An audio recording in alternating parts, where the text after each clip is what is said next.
Welcome everyone to the first episode of a brand new podcast from Reo.dev. This is the DevGTM Craft.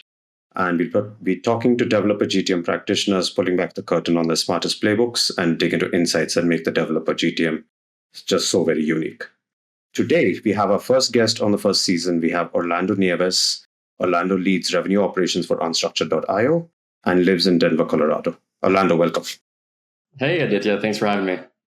Great. So let's get right into it, right? Tell us a little bit about what Unstructured.io does.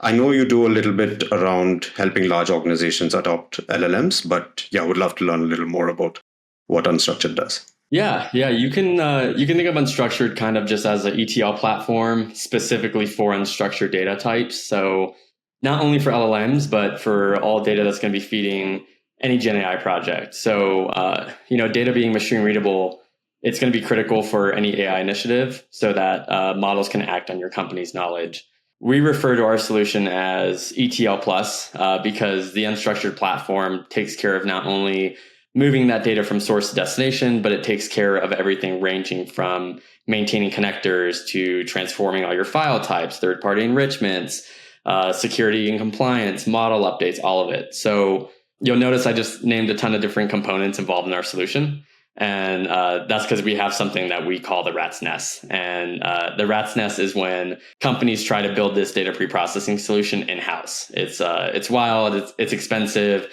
because it takes just a huge amount of engineering hours to build and maintain.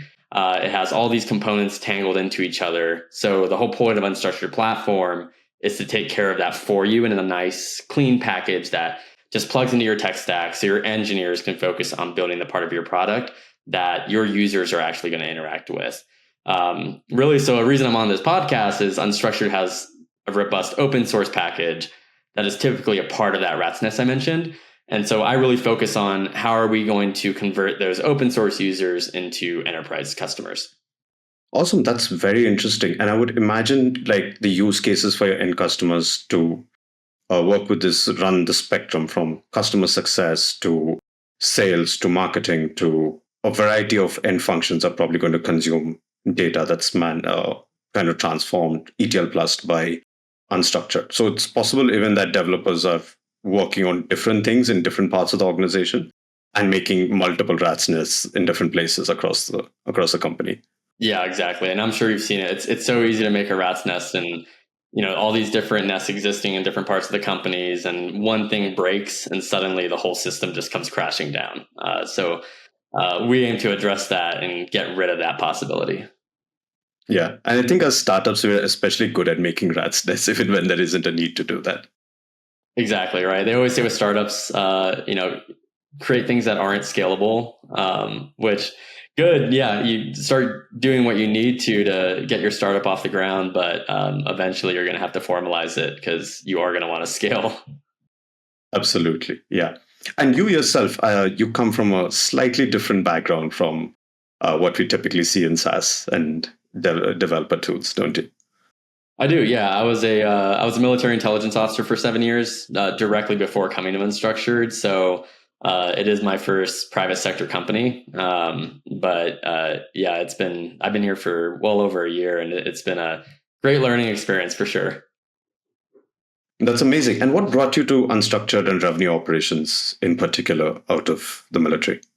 Yeah. So in the later years of my time in the military, I was running a software development data science team. And that made me realize that I do have that passion for data. And I do have that passion that would carry over into industry.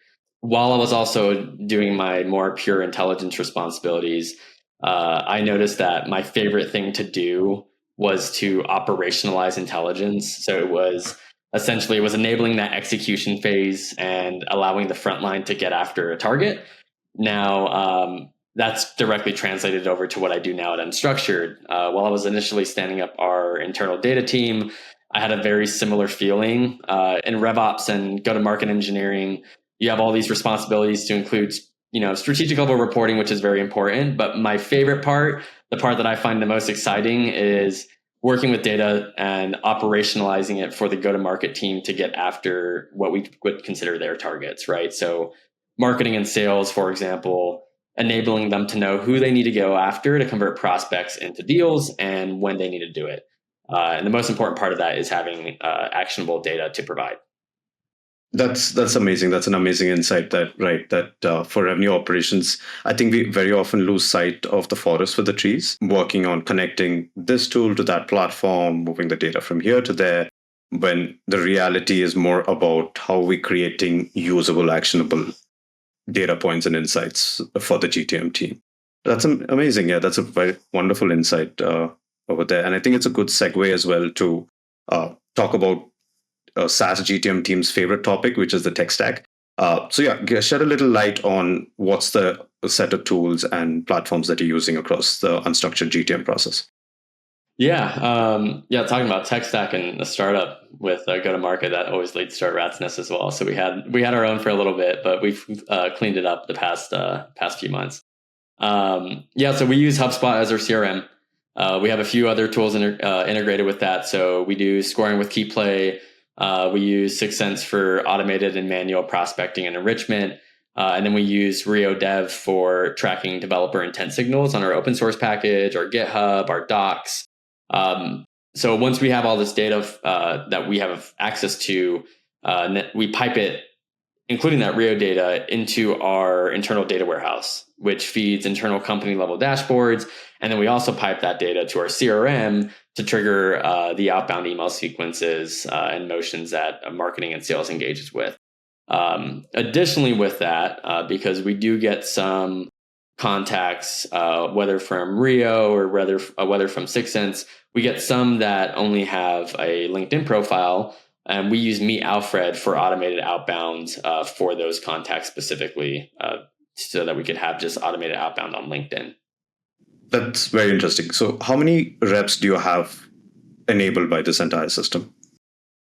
Yeah, right now we have 4 total enterprise AEs that are enabled by the system, and then a full marketing team as well. Oh, that's very nice. Right. Mm-hmm. So you mentioned Reo, right? And that a lot of the data that is enabling your entire GTM motion is coming out of the intent signals and developer activity being tracked by Reo. So let's talk about that a bit, right? So what is the input to Reo? What are you tracking? And where does that go? And what's the output from that, all those intent signals? Yeah, so we track our open source repos from GitHub. That tracks both full installations and the follow-on telemetry pings. And then it tracks our one-time Docker installs. In addition to that, it tracks our docs. So we have the ability to see not only what doc pages are getting visited, but also, for example, what commands are being copied from those docs. Additionally, we could see who's visiting our blog posts, who's visiting our website. We are able to pull in community Slack interactions, GitHub stars, forks, pull requests. We could see LinkedIn activity. All of that's getting compiled, and then we push it into our CRM and our data warehouse so it can be actioned on by our go-to-market team. We primarily focus on the developers that are in that developer funnel of being around building and deployed, with at least a dozen separate developers, a strong customer fit score, and then on top of that, in our CRM, we use KeyPlay to run scoring on those accounts as well, so that we're able to be very targeted with our efforts. Got it. So KeyPlay also does like opportunity sizing and readiness to go kind of scoring on top of the intent signals that you're getting from Reo. Yes, yeah, and it's also able to create lookalikes for that as well. Okay, that's very interesting. So yeah, that's creating a good amount of value add on top of the intent signals. And you are probably, when you're looking at the sum total of signals from Reo, you're looking both at the total sum of signals, that is people who are working on your open source project, as well as looking at the docs, but you're also probably looking at increasing trends of activity. That is, companies say that are very quickly ramping up in their activity probably gets more importance than someone that's kind of in a steady state.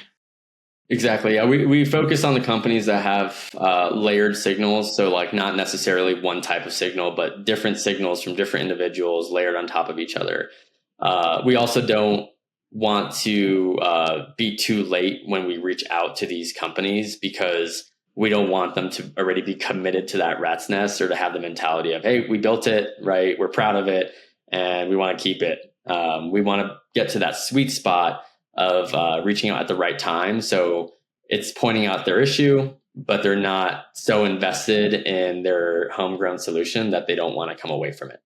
That's such a big insight, right? Like if you catch them too early, they're probably not going to be fully aware of the problem, and they're like, this doesn't sound like such a big thing that I need a separate solution for it. And then if you catch them too late, they're like, we built it. Now what? I'm not going to unwind the rat's nest just because you came up with a new solution.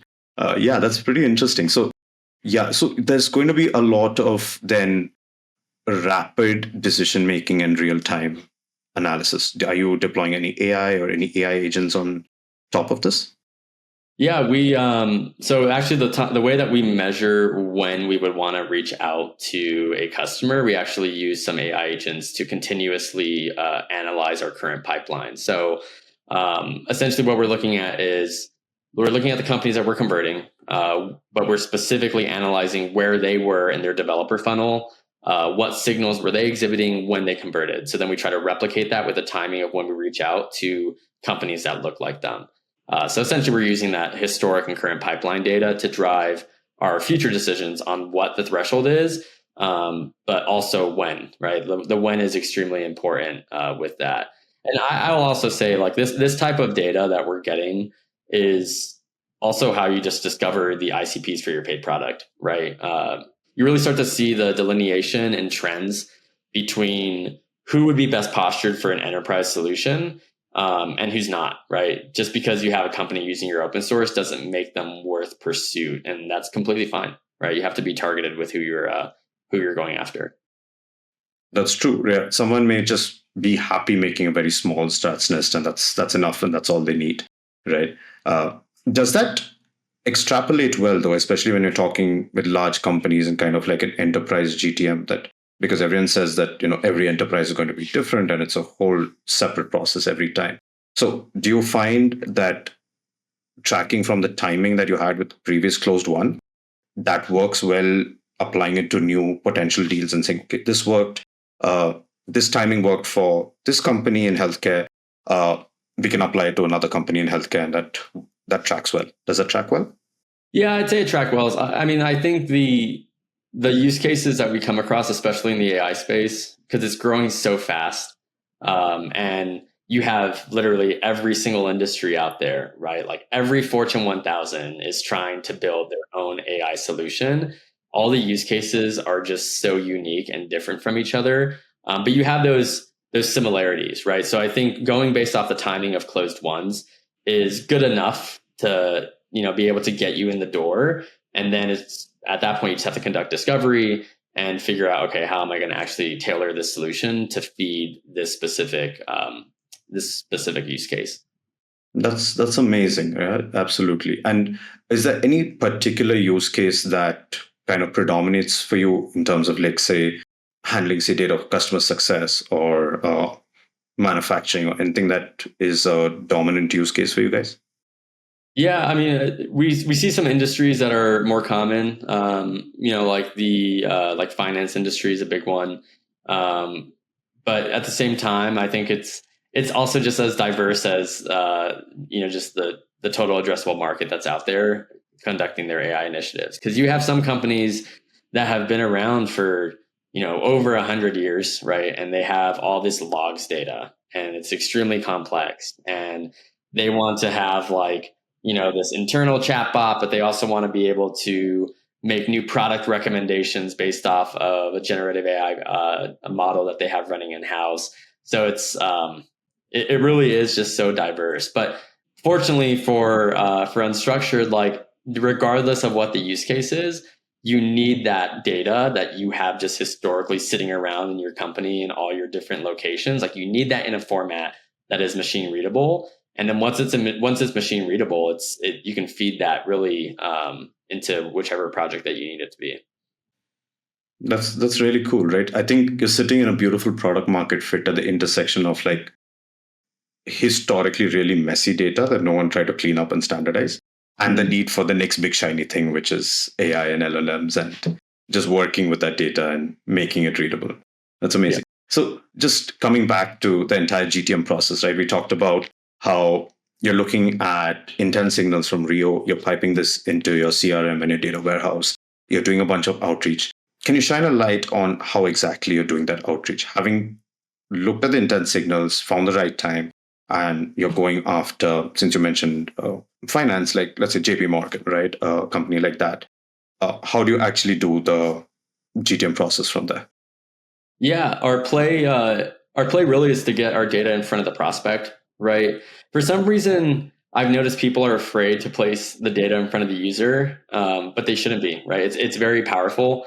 It informs buyers who may not even be aware that their engineers are using your open source or the work that goes into trying to make an enterprise solution. It informs them of what's happening. There's primarily two approaches that we take when we outbound these prospects. We've noticed that LinkedIn right now is more effective for being able to get on the phone and get people's attentions and emails. And so when we're outbounding individuals on LinkedIn, we're sending them a microsite landing page that's custom made for them. We're saying, hey, thank you for using Unstructured open source. You're a very valued customer. Here's your landing page that's going to show you your usage and just like a once over on what's going on with your with the way that you're using our product. Right? It's that hook. Right, because it grabs that interest of, what are you talking about? I use this product, and so while we're nurturing the devs with a useful content based off of their activity, we're going to the buyers on LinkedIn and we're pointing out to them with these landing pages that their teams are spending all these hours to try to build that homegrown solution. We've noticed that it's extremely effective to communicate it in estimated money spent. Right, so hey, based on your signals, here's how many hours we assess your engineers are putting in to try to build your own rat's nest. Therefore, we've estimated that you're spending this much money in engineering hours. And they come back and they say, oh, I didn't even know that this was a problem to begin with. Let's chat, right? So that gets them on that initial call. The second approach that we have is once we get them on a call for that initial discovery, we present a dashboard that digs further into their usage patterns to further communicate how much time their team is spending into building their homegrown system. So it's really that two-pronged approach that we've noticed is effective to communicating to buyers. And again, a lot of the reaction that we get is just they didn't realize that it was it was an issue to begin with, right? And so we point out the issue and then we present the solution effectively. Wow, that's amazing. You're actually showing them the same intel, the actionable intel that you used to choose them for outbound to say, this is why you need a solution. Yeah. Doesn't it get creepy sometimes for your buyers that another company is able to see exactly what their devs are doing and how many documentation views they're making and how many pulls, Docker installs they've done? Does that ever come up, or are they just more appreciative of just the scale of the problem that's been brought to light? Yeah, it doesn't really come up. Which is why I really just encourage people to just go for it and present that data. I will say that too, though, there is due diligence that we do on our part to prevent any sort of issues arising, right? Like we put in our documentation, we put in our GitHub saying, hey, this is the telemetry, the way that we're going to measure your usage through some sort of telemetry tracking. In addition to that, we make it very transparent in how you can opt out so that if you don't want your usage tracked, then you're welcome to opt out of it. Yeah, because that's, I think, a very typical concern that all of us GTM people have in the back of our minds. That we know we're getting a lot of signals, we're seeing that, but when we talk to buyers, we don't want to pull aside the curtain and break that suspension of disbelief on exactly how we understand a lot of how their developer tools work and how their developers are using the tools, right? And I guess, especially on your telemetry, I doubt a lot of people are going to opt out because it is commercial open source in that sense. There's an open source and there's a paid product, and back of the minds, all the devs know that one day they may need to leverage the paid solution. That's fantastic. So you have a custom landing page and a custom dashboard showing your buyers exactly how big the problem is, right? That's fantastic. And that basically completes the loop. If we're going from tracking docs and the GitHub, pulling it into your CRM and your dashboards, making the choices, especially on both the right company and the right time, based on your past closed won deals, and then using that data to make the problem really tangible for the buyers. And yeah, getting deals closed one that way. Any particular standout deals that, even if you don't want to mention the customer, but that's unusual, was looked like a long shot and you made it through and was something that was a proud win for the team? Honestly, I mean, I think we're landing pretty well with our intended use cases within the companies that we're trying to get after. I think it's just naturally being a startup, right, and presenting solutions to enterprises. There is that skepticism from the enterprise on, hey, are you ready to be able to deliver everything that you need to fit our standard, right? As you know, the enterprise deal pipeline is extremely slow. You have to be very patient. It's very long. But yeah, I think because of the fact that we're just very diligent on also providing professional services and integrating our solutions architects with the enterprises, that we are able to be able to close those deals and be able to service these large companies. So I wouldn't say necessarily a surprise in who we've closed one. I think just in general, the surprise was looking at the open source usage. So like 73% of the Fortune 1000 have touched our open source, right? And so just seeing like that wide, huge audience that interacts with it and that's trying these initiatives, that was the initial surprise. Now it's just a ton of different marathons going on in different directions at the same time in our company to try to reach out to those companies and to be able to service them. Yeah, that's a real big myth buster, I think, for all of us in developer marketing, right? Like, I think we've always thought of like open source as a separate tribe or the separate universe that exists completely separately from commercial software, especially enterprise grade commercial software. But what you're telling me, when like 70+% of Fortune 1000 are using open source, that's not the case. It is very pervasive across the entire developer universe in that sense. Yeah, and I think another part too is, this is it. AI, right, has not been around for a long time. All these companies are trying these new initiatives. So initially, when Unstructured started, it was ETL for LLMs, right? And then as we started conducting these user interviews and started understanding the use cases from all these different companies, we started to see these use cases that we just had not thought of that were not just LLMs.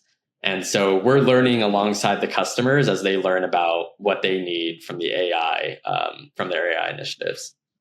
That's amazing. Yeah, I think I come across on my ecosystem and communities, everyone's asking for the same thing, that I have this huge mass of data and how do I deal with it and how do I plug it into an AI? Should I just notebook LM the entire thing? But I think I should just keep dropping unstructured.io's URL into all these chats and all these Slack communities whenever I get the chance.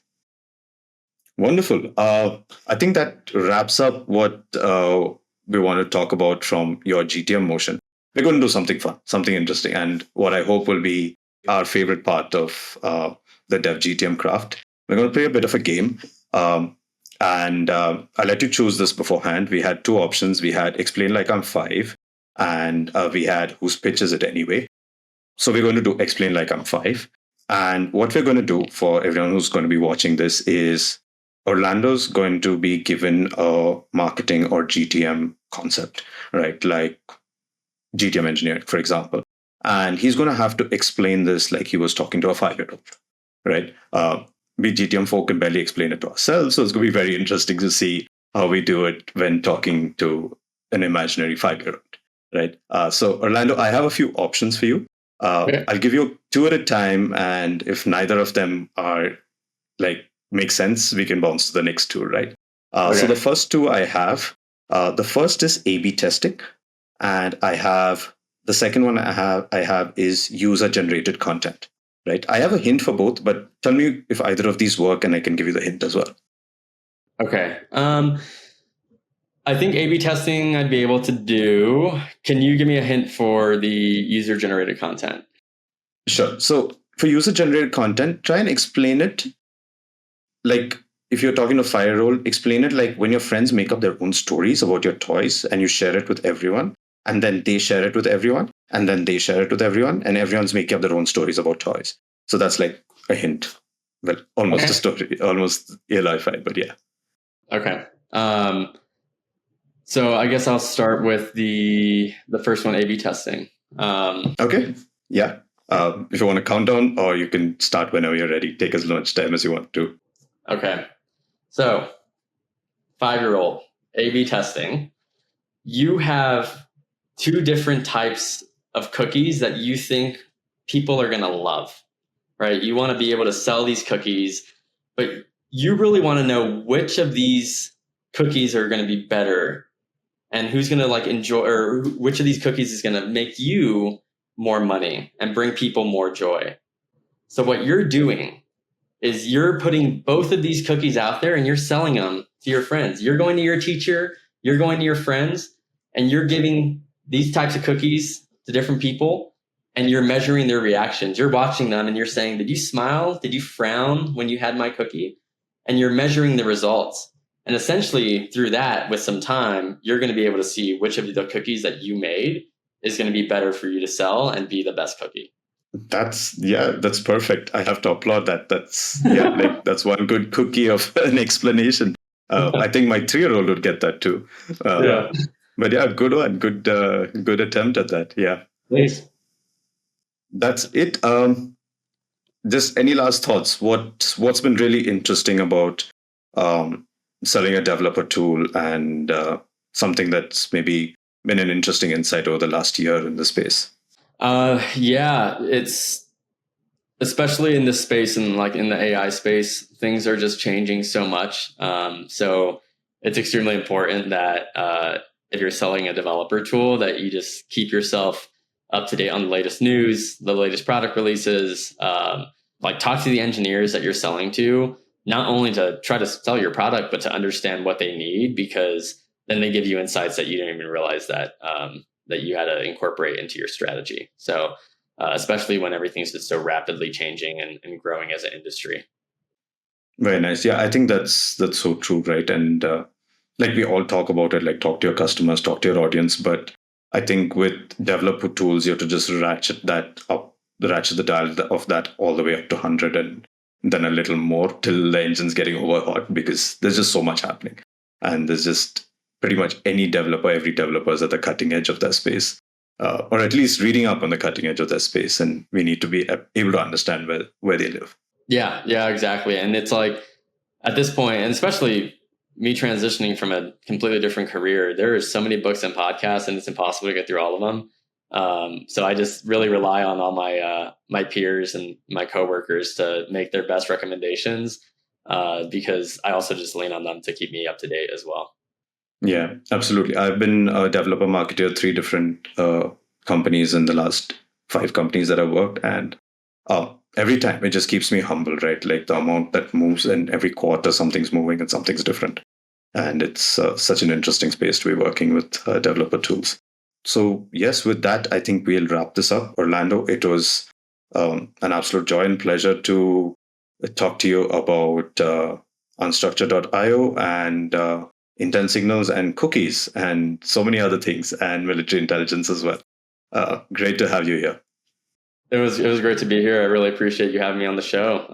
And yeah, I'm really looking forward to seeing everything that Reo releases, and to be continuing to be action or making actionable data actually usable by the go-to-market team. So thanks again. Thanks so much, Orlando. Talk to you soon. Bye-bye. All right. Bye.